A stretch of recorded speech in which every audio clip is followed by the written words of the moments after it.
On average, I spend around 8 hours a day, 5 days a week, sitting at this hastily made plywood workstation. It was built by a contractor around 10 years ago, and I've called it home to my digital endeavors ever since. The top features a sag, the cabinet features a drawer with broken slides, and the whole thing is showing older than most of the Fords in my workshop. I do, however, like the simple plywood style as it matches the rest of my studio, but it's time to freshen things up a bit. So, let's get started.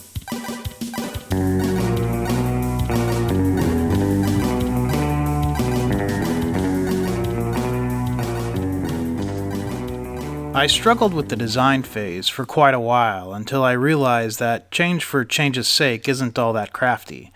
I liked my original setup, and it has proven itself for well over a decade, so why screw with success?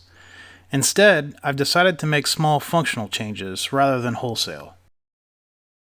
Here's how the setup looks now. Essentially, it's just two workstations separated by a single cabinet in the middle. I found that I rarely use the second workstation, so I've decided to focus on creating a single unit station that's just more versatile. Given that, I want to replace the single centrally located cabinet with four cabinets that utilize both drawers and shelves and flank a central workstation. This will give me more space to work from, as well as more storage that will hopefully lead to a cleaner look.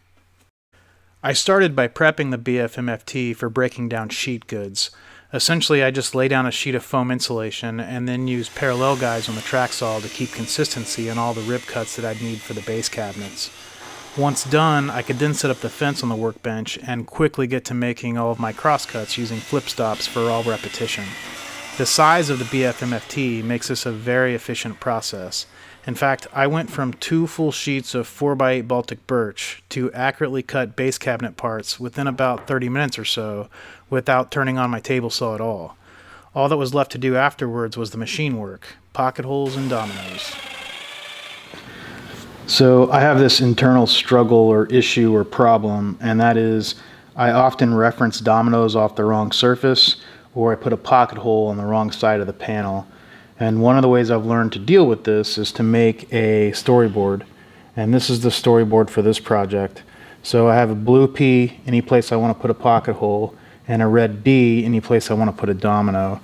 And this piece obviously just follows me around on the carcass, and I make sure I get everything put exactly where it's supposed to be.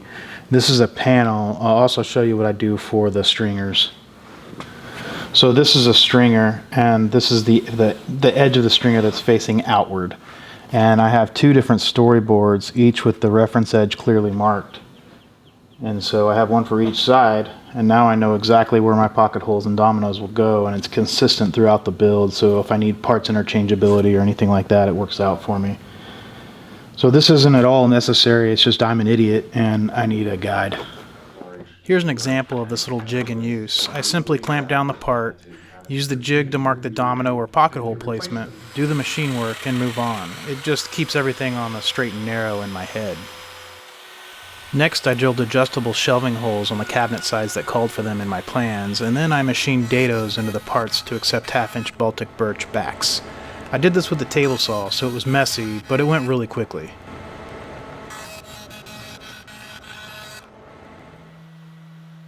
The last step before assembly was to sand everything down to 220 and apply a finish. I used a satin water-based polyacrylic, 4 coats total, sanding with 320 between each. I never seem to film myself during the application process because it typically happens late at night after I get my kids to bed, and, well, who wants to see me slopping around poly wearing nothing but my drawers and house slippers?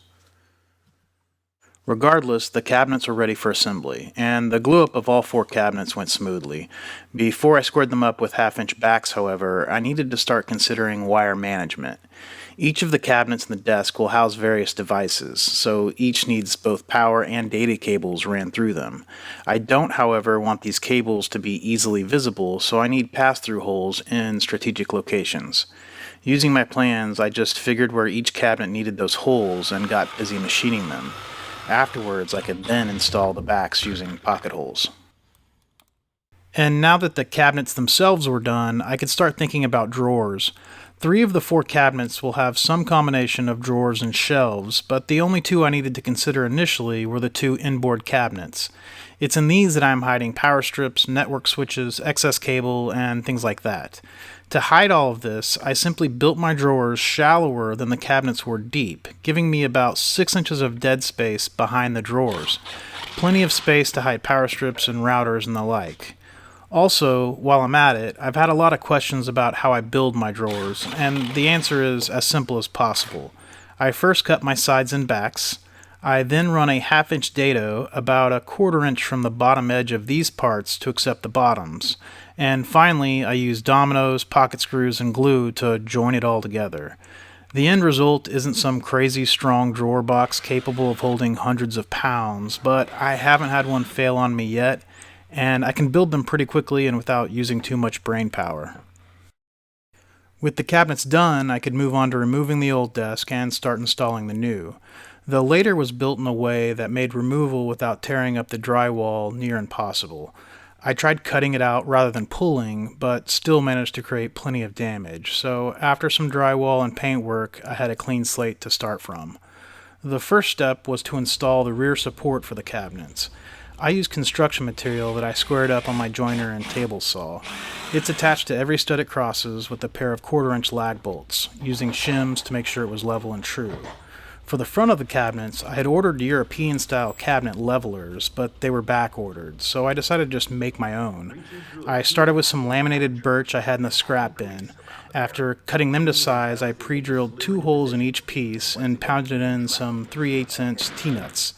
These then received a carriage bolt and backer nut.